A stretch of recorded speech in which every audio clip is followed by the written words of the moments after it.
Well, thanks everybody for coming. This is the third in our series, Professional Development Lunch Series. We're very excited to have you here today. I'm Linda Jarrett. Mark Braun.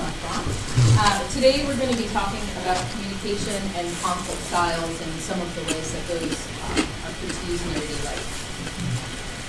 So this is a big topic, and we could spend months, and there are graduate programs that focus just on communication, just on a piece of communication.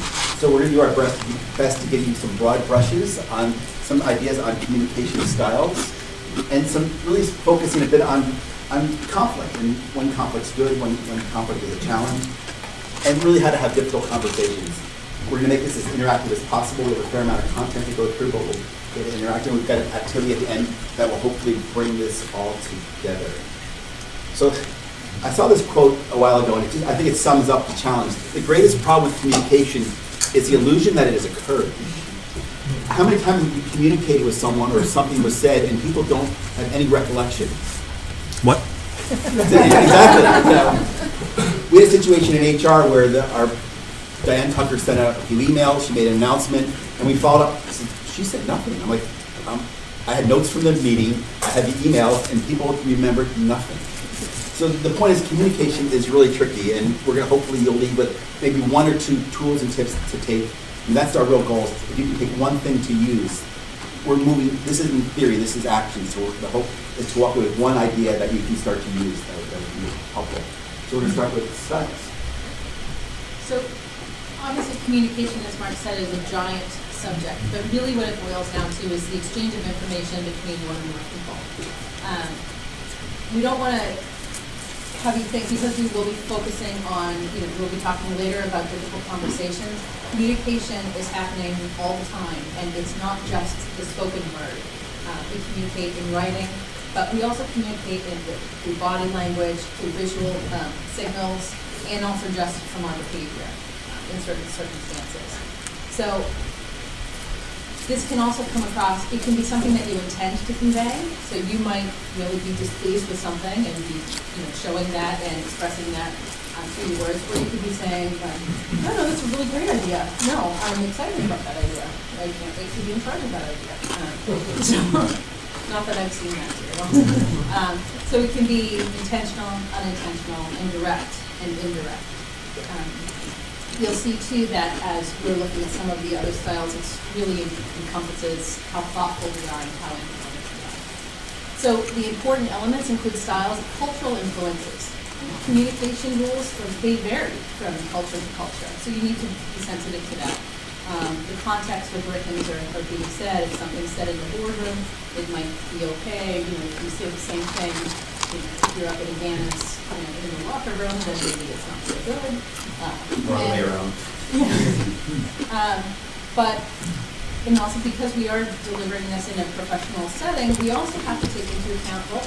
So there are people in leadership, there are people, there's different interactions between you and people in other groups. So we'll talk a little bit about that as well. And absolutely emotions plays into everything. So here we're just going to broadly cover what some of the communication styles are, and these are kind of the two extremes, either direct and aggressive, or passive and indirect. It's not meant to convey that either of these are bad by using the word extreme. We're not trying to make you think that either one of these are not okay. In certain places they are.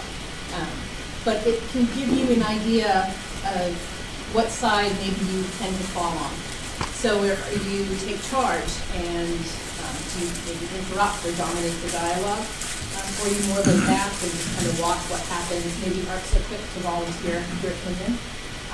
Sometimes when people don't volunteer an opinion, their silence can be misunderstood as agreement, and it's not necessarily that case. So if you tend to be someone who's direct and aggressive, you have to understand that about yourself and maybe actually reach out and ask for people if they're in agreement with you. People who tend to be direct and aggressive also tend to decide or answer quickly. And other people might need time to think things through and think about what ultimately their views on something are before they communicate that. This gets tricky. I'm coaching a dean, and this dean has a problem with the direct report. The dean thinks really fast. The direct report is, well, let me think about it. And it's a problem because they don't click. They drive each other crazy. So when Mark and I were planning for this, really, we were saying, we really hope that you do walk away with one or two things that you count. And the core thing that we identified is just hoping to bring about awareness, that you become a little bit more aware of your style, but also aware that some conflict or some maybe a little tension that you have with someone else might simply be because they communicate in a different style. So we're hoping that you'll be able to take that with you. So communication styles, the middle ground. So over here, there's something of a range between being openly aggressive, which is I win, you lose. I'm gonna just keep talking and talking and talking until I get what I want. Then there's people who are passive aggressive. So, and this is where we go back to being direct or indirect. Being passive aggressive is where you kind of make your needs known without conveying them in a clear, concise way. And really respecting what your own needs are. But you're still shooting to win and have the other person lose. Passive is mostly, I just, losing things. And not even standing up for yourself in any way. So the middle ground that we should all be hoping to kind of hover around is just to be assertive. Sometimes assertive people think assertiveness as a negative trait. But really all that means is that I understand what my expectations and my needs and opinions are, but I'm also open to hearing what your needs and opinions are and seeing if we can find some middle ground and consider each other's point of view.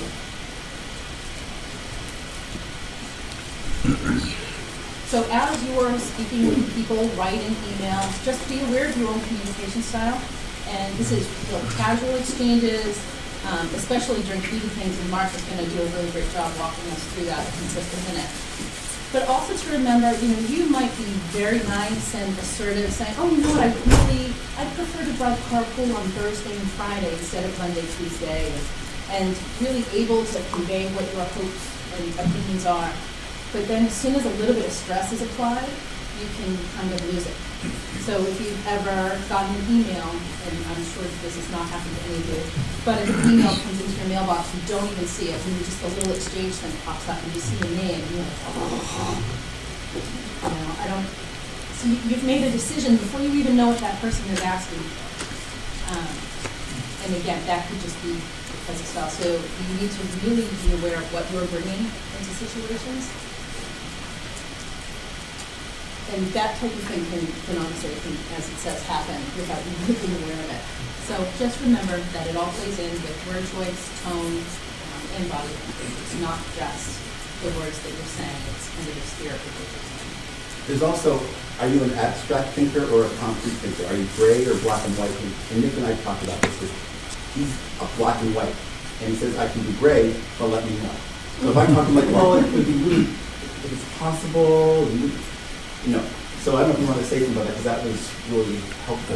Yeah, I think when I'm aware that it's gray, it's okay. I can have a flowing conversation and think about an idea or whatever. But if it's something that I need to get done, if it's a concrete task, then I want to know here's what it is. Here's what I want to do. Yeah, so if your supervisor says, I want, when it's convenient, that would be great. Which that's okay. That's concrete enough. Okay. But if it's more, maybe you should be Just okay. go now for since you can't. But if it's well, I think this might be a good idea if we do this. That to me is too gray. Like, it's a good idea. Should I do it? Should I not? That's to me. I need to know if I need to be doing something. If this is a conversation where we're bouncing around ideas, I got lots of good ideas. It's fun to bounce around. Definitely. It's an assigned work. So does this resonate with folks in terms of whether you're, say something? Oh. Yeah.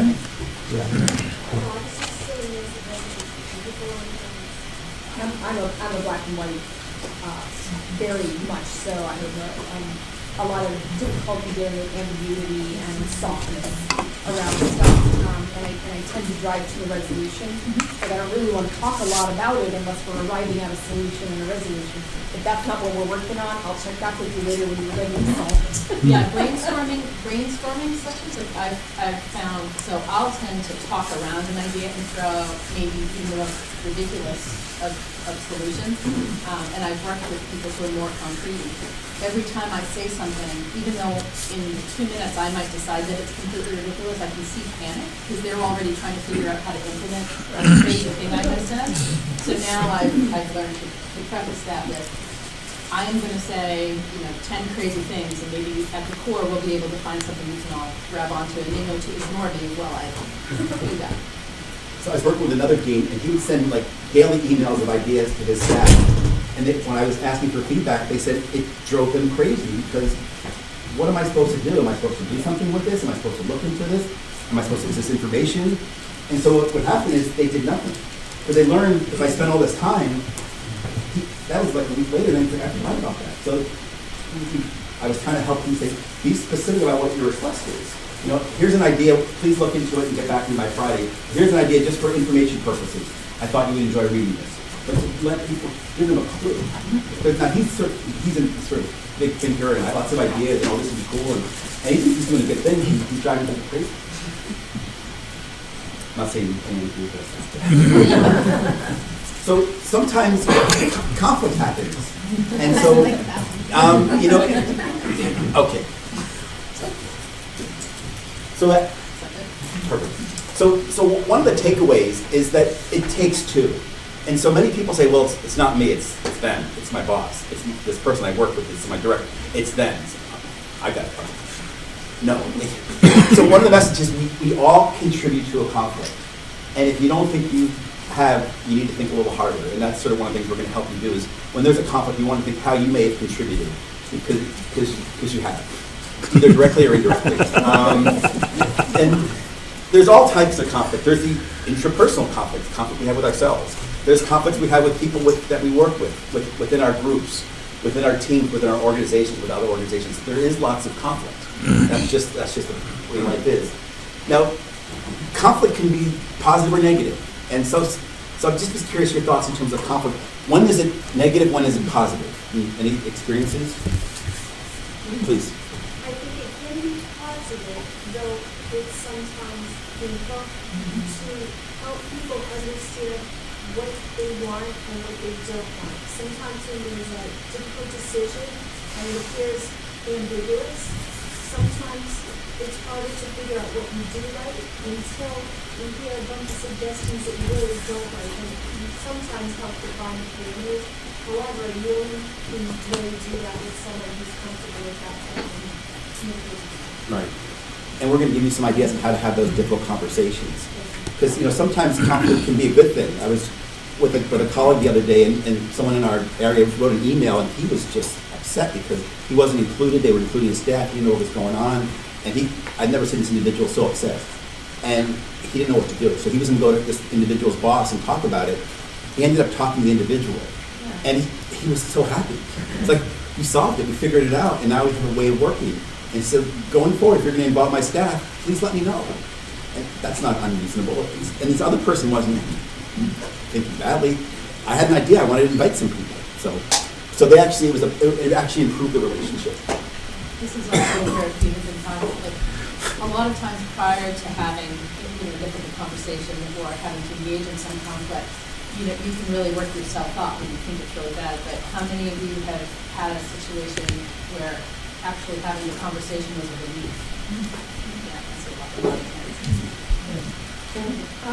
One of the things that I've learned to do if I'm upset and feeling conflict and I'm going to go deal with it, is to sit back, take a few deep breaths, and then visualize the best possible outcome.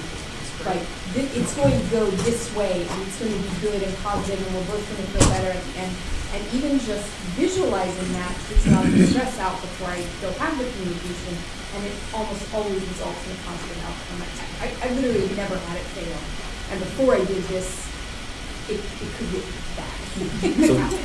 So just to highlight that's one of the things we talk about when you're going to have one of these conversations. Be clear what that ideal outcome is, and if you can have whether you want to have a visualization or whatever that might be, but what are you trying to accomplish? Sorry, you were going to say something? Oh, just true, sorry.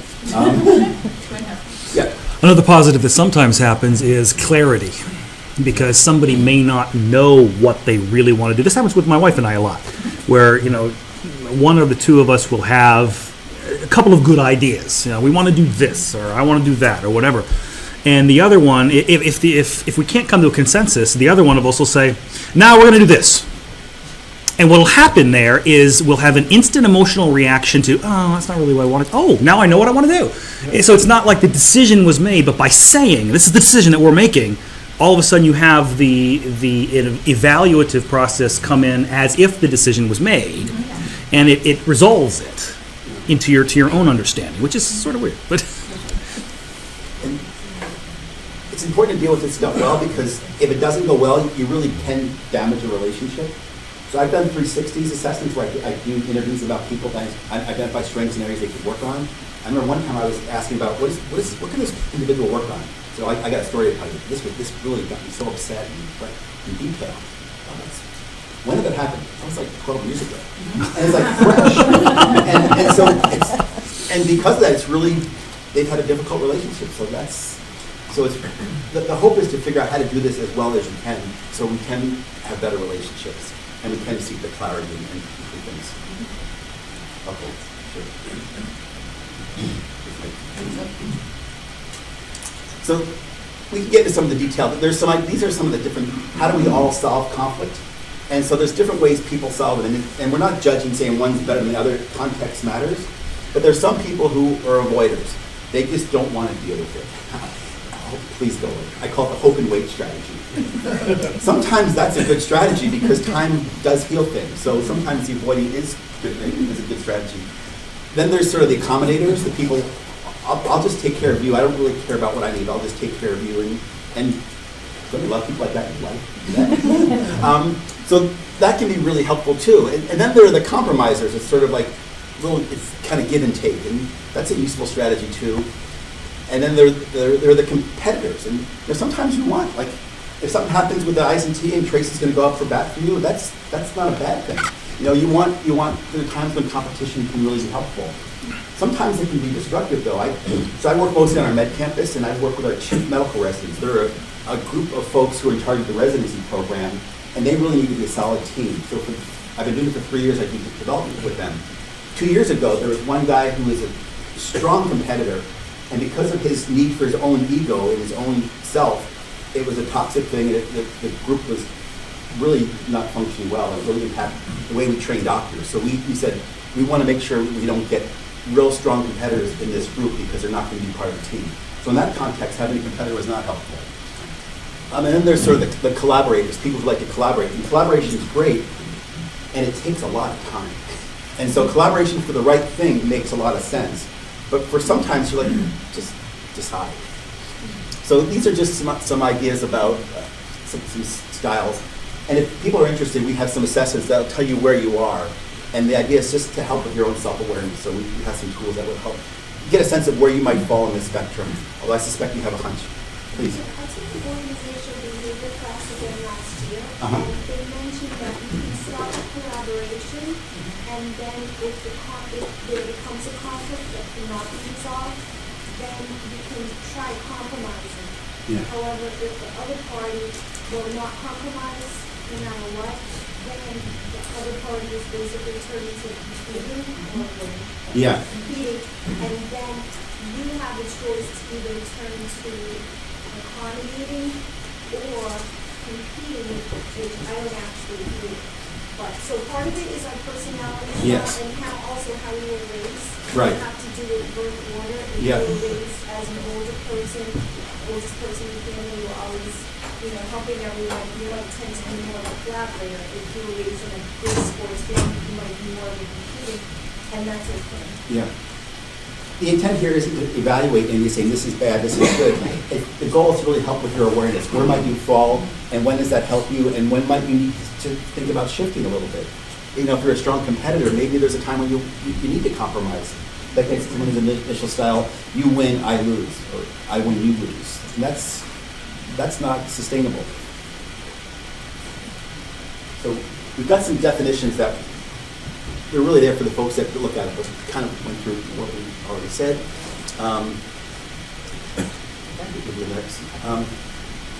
So if there's conflict, the question is, do I have a difficult conversation? And that's sitting down with someone when you need to sort of bring all this stuff up. Now, the thing is, should you even have a conversation to begin with? Because it takes time, and there are those risks. Like we said, in that case, this one woman where there was difficult conversation, it really impacted the relationship for, I think, forever. So, is it necessary? Because sometimes you might be able to reframe it and look at it a little bit differently. Maybe you might accept it. So there's someone I've been working with. I don't know if I like this person so much, but you know what? They are who they are, so I just need to accept it. So sometimes you just need to accept that these are the way things are. Or you can work on yourself. And there's research. You talk about couples. They will say, well, if my spouse or significant other would just do this, I'd be so much happier. That's great, and it doesn't work. And there's research that says if you actually work on yourself and work on change, your partner is more likely to change than if you expect them to change. So you can do some work on yourself before even having that difficult conversation. Now, if you are going to have a difficult conversation, what makes it difficult, and you've all seen this, if somebody's angry and upset, it's really hard. It's almost impossible to have an effective conversation because the emotions are really hard. Sometimes there's history. You've known this person for a while. It's like an email. You see that email. You decide right when you see it. Yeah, and it could be, nothing, but you all of a sudden get triggered by the history that you might have. Status. So I'm in an academic medical environment. So we were working with our primary care group, and we wanted our medical assistants to sort of give feedback to the docs about how they could be more effective. Well, that wasn't going to work. And so we try to figure out how we can create that communication when there's such a hierarchy difference. And frankly, lack of skill. A lot of people don't know how to do this well. And if you don't know how to do it well, you may botch it up. So our hope today is to give you enough information so you can learn some more so you can have effective, difficult conversations. One thing that I would add, especially when we're talking about history and seeing that email, and another thing is when you're going into meetings. If you get a meeting invite and it's 2 days away, your head keeps coming back to that meeting. You're like, I'm going to sit in that room with them, and it's going to be terrible. But it's the opposite. It's the exact same skill that Lilith was talking about, sort of a negative focus instead. So you are visualizing, and you're projecting what's going to happen in this meeting. So if you can kind of put that down before you go into a conversation or a meeting or send an email, and do positive visualization, or at least keep yourself from filling the space that is about what's going to happen, thinking that it's going to not work to your favor, thinking that somebody's going to really wind you up, or things like that. So you can really just take the edge off for yourself. So it's not only about being able to communicate with other people, it's creating a positive, calmer place for yourself. So one of the principles is intention versus impact. And so most people have decent intentions. No one's trying to say, I'm going to wake up and how can I be a really mean bully and get my way no matter what. I mean, people want to be liked, respected, and treated fairly. But we always think someone has a negative, intention. It's like when you're driving, someone cuts you off. You think they did that on purpose. Oh, they did. Yeah. See, so the idea is how do you disentangle the intent from impact? And some ideas is what did the person really do? Well, they moved over in a lane. Anyway, what was the impact on me? And then what are there assumptions you're making? And perhaps in this case, other words or gestures. But it's really sort of what we're saying is give people the benefit of the doubt and try to disentangle the intent and impact. Easier said than done.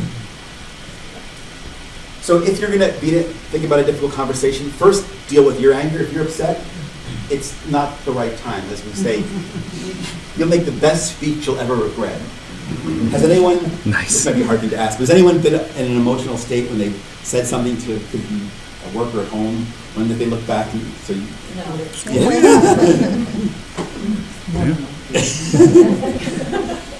I bet if I keep pushing, I might see it again. Yeah, so visualizing other outcomes. Much better. Nice. I'm on the ocean. But we all know that when the emotions are high, it's not the time to have that conversation. And we all react, and so, that's, have the awareness when you are reacting and then what you can do about it. Because you're not in a reasonable state. And when the emotions are they're not static, they're dynamic, and you need to sort of take a little bit of time, think a little differently, then have the conversation, think about having the conversation.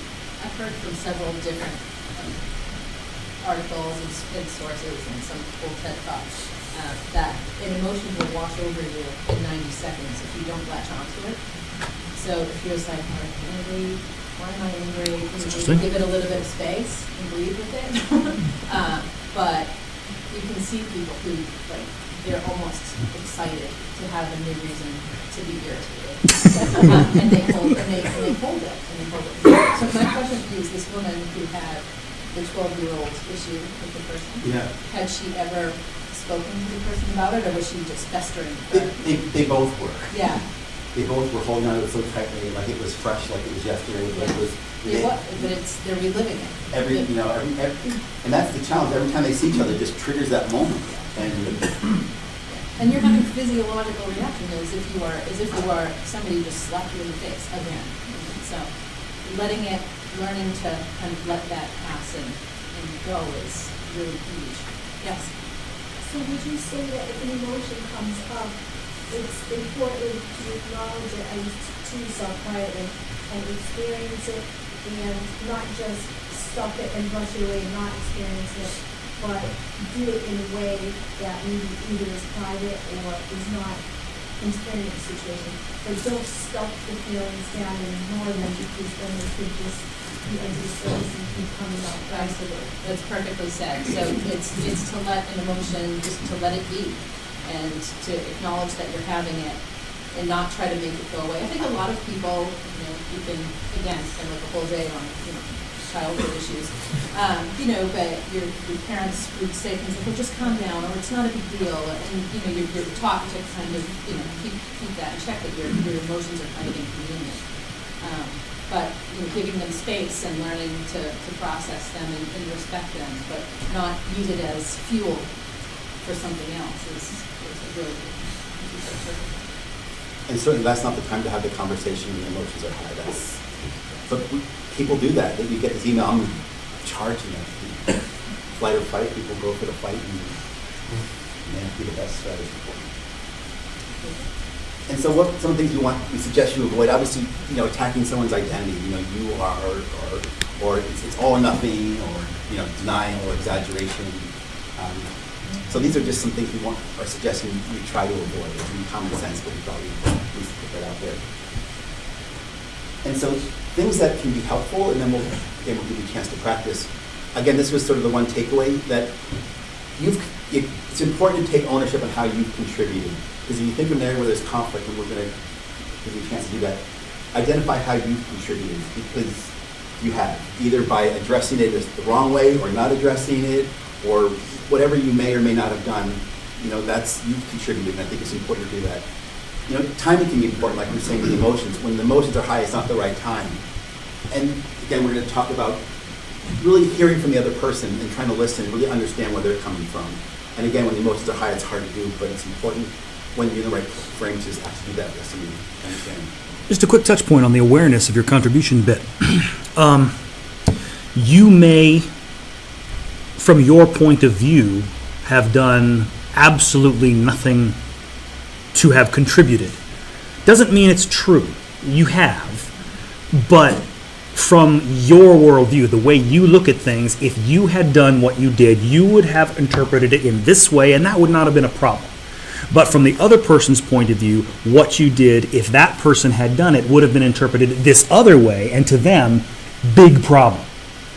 So, same event interpreted from two different filters.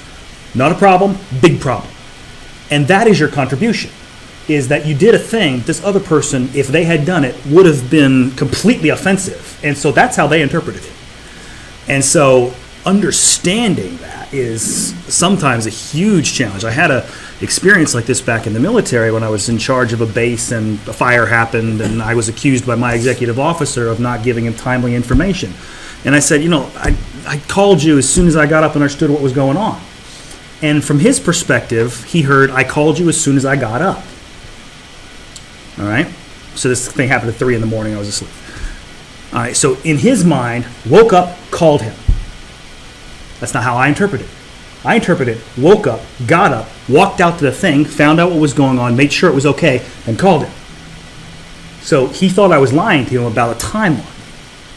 And so he got very aggressive with me. I mean, as a superior officer, you're supposed to do that. But from my perspective, ow! I could bring in somebody, I could prove it to you. Oh, that's what you meant. Okay, so yeah, clarification. What I meant was, and that's how that conversation had to go. But for a few seconds there, and it was a strong enough emotional reaction to me that I remember that instance to this day, even though it was only 5 minutes. That's the point. You remember these things. And so that's why we're saying, sometimes taking a little bit of a break and then monitoring your emotions can be really helpful, because in that state, it's not ideal thing.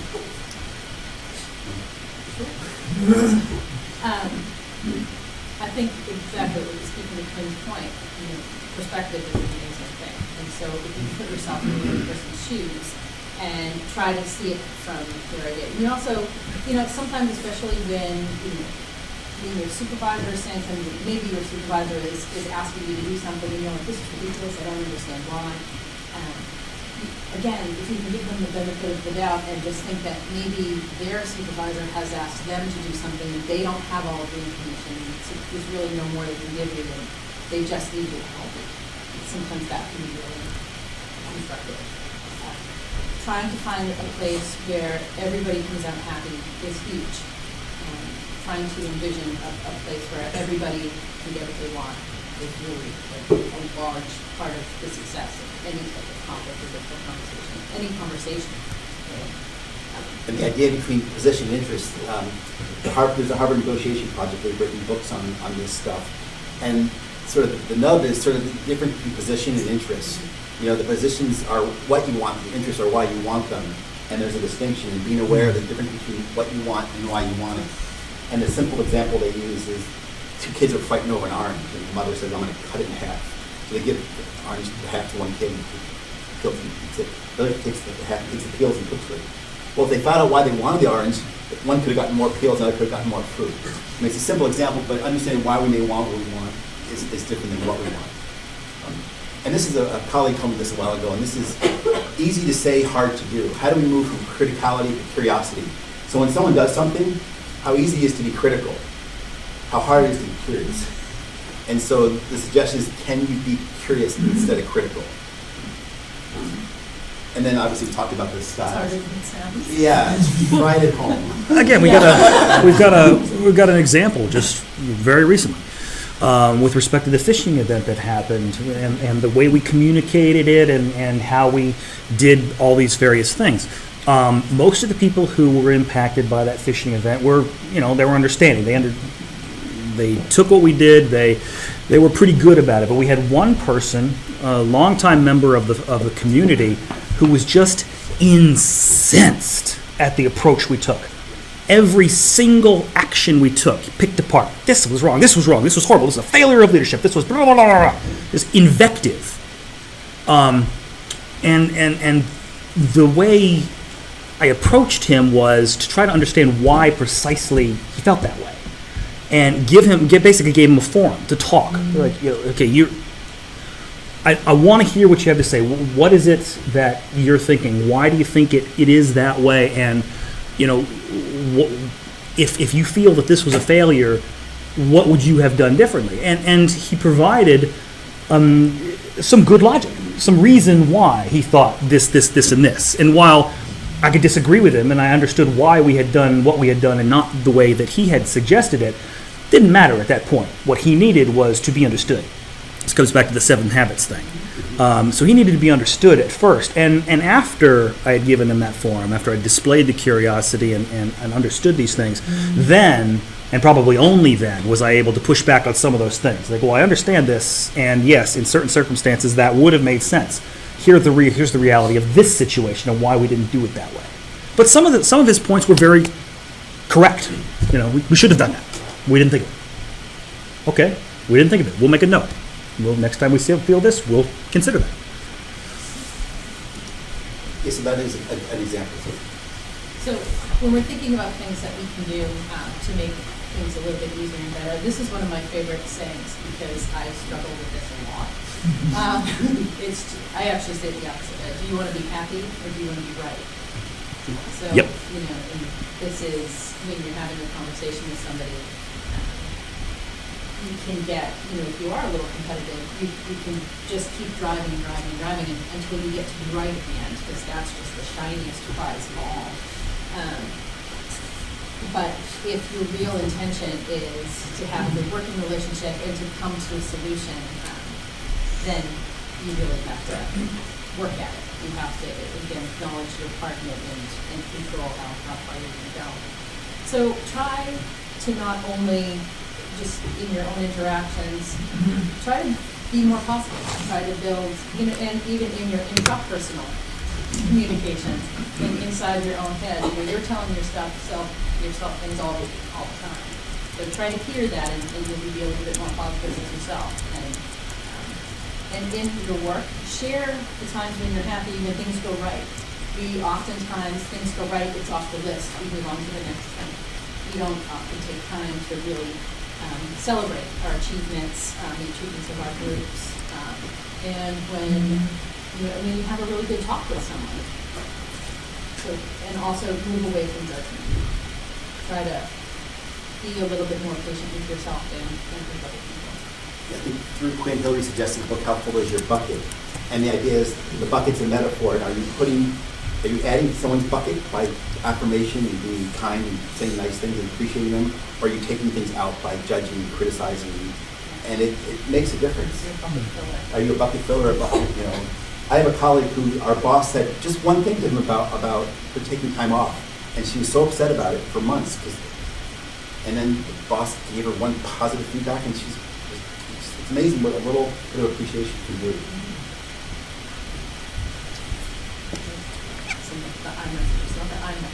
Every time, so while we were talking about this, Mark kept saying iMessages, and I was saying like lowercase I messages. I'm like, that's an iPad. Is this an application? Like, what's an iMessage? So it's a little tech filter.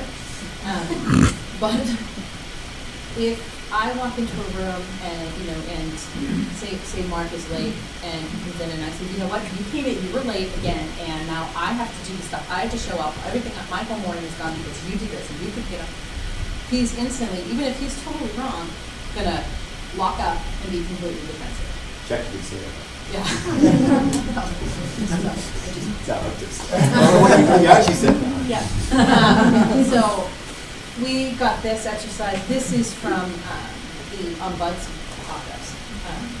And when we do put this presentation online, it's a hyperlink so you can go over. And we'll also be posting some additional links to her site, because she's got a lot of great stuff up there, since she handles difficult conversations almost every day. Professionally.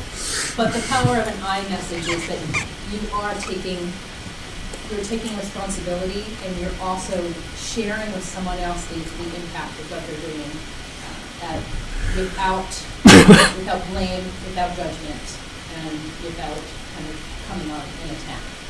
So you could say, when you come in late, I feel worried about you. I don't know where you are. Sometimes you don't let me know that you're going to be late, and I had plans that for work that I needed to do, and I prefer that if you're going to be late, you try not to. I prefer you try not to be late, but you be on time. But if you are going to, that you let me know so I can reschedule for me. Generally, the other person knows that they're late. But this is less of a full frontal attack, and you're kind of expressing the impact on you without blame and judgment. So, go ahead, please. The first part of the when is Sure. fixed it. I mean, I see them. Yeah. Yeah. Absolutely. Instead of saying when you such and such, can you say when people are late, so it even sort of like more universalizes it and could potentially make the person feel even a little less offensive? Instead of saying when you're late, say people are late, I feel such and such. You could, so for me, like when we came up with that example, I actually came up with the example, and I'm actually not, like, I don't know if it's the best example, because the different ways that you frame your iMessage, also you can take it through accommodating, and like not being assertive. And so we don't want to convey the thought that an iMessage is, I really just wanted to let you know that when you're late, it makes me feel heart lost because I think you got hit by a bus and I'm really scared. It's not that. So it's not meant to belittle what you're feeling. It's simply meant to kind of create a constructive space for it. So if generalizing that, if Mark is late, I would feel more confident just saying, I need you to be, here, or let me know what's happening so that I don't have my morning thrown off. Does that make sense? Yes. You probably have a better way of. It also depends on the style. So if we say to Nick, when people are late, you're probably thinking, what are you talking about? Yeah, then I'm worried, was I late? Yeah. But if you say, when you were late, so it depends on the style, please. I think the key to the when you statement is to stay brief and factual. Yes. You don't want to use modifiers and varies and uglies and don't describe, just the facts now.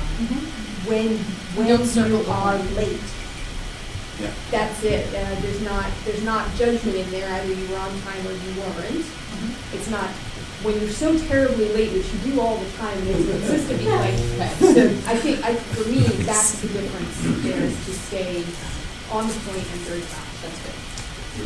Yeah, I'm thinking when you say when you are late, basically you state a fact may not be true, because you may not see this person being late.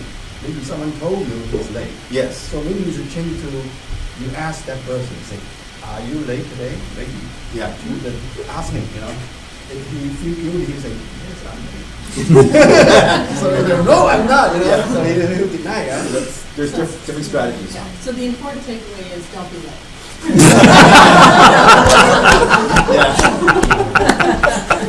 But there is, we want to take you through this exercise, but I will have a link to this. It's on the u.edu/ombuds. She has a longer article about the iMessage that really encapsulates like start to end, what the benefits are, and how to frame things better than we've been able to do in the slides. So I strongly recommend you do that. Take people back. So now here I take you back. Yeah, so it works. So we've got about 10 minutes. If people need to leave, this might be the time to do so. We're going to take 10 minutes and do an activity. Would you say that? Okay. So let's turn that into when you leave early. It ruins our exercise.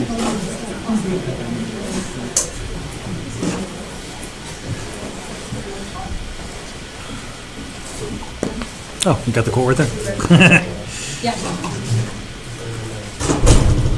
So for those who can stay, I think taking a few minutes, if you have the time, is helpful just to kind of practice this stuff. Because hearing us isn't going to do it. You need to think about it and think how you might be able to use it. So what we're going to encourage you to do is think of a situation where you need to have a difficult conversation. And as Lois was saying, what would the ideal outcome be? What would success look like? Should you even have the conversation? Be aware of what your emotions might be. Think of the other person. What's your history with the other person? Are you at different levels? What's their style? If you were in their shoes, how might you look at it? And then for you, again, how might have you contributed? Think about your intent. And what we encourage you to do is find a person, and just describe the situation and how you might start it. And what we'd ask you to do is try to get their point of view first. Now it's going to be a little tricky, but we thought maybe just to kind of have a conversation with someone else about how you might have a difficult conversation, how you might start, what you might say, how you might be able to use some of these things, identify how maybe you contributed. So we've got a little less than 10 minutes. If you want to just find someone and just try to practice a little bit. There's an example from your own life about a difficult conversation that you've either had or that you have coming up. You could just kind of think about that in terms of some of the styles that we have, and think about the style that the other person has, and again, visualizing how that conversation might go. maybe how you contributed. So in the last few minutes, if you can find someone, just see what happens.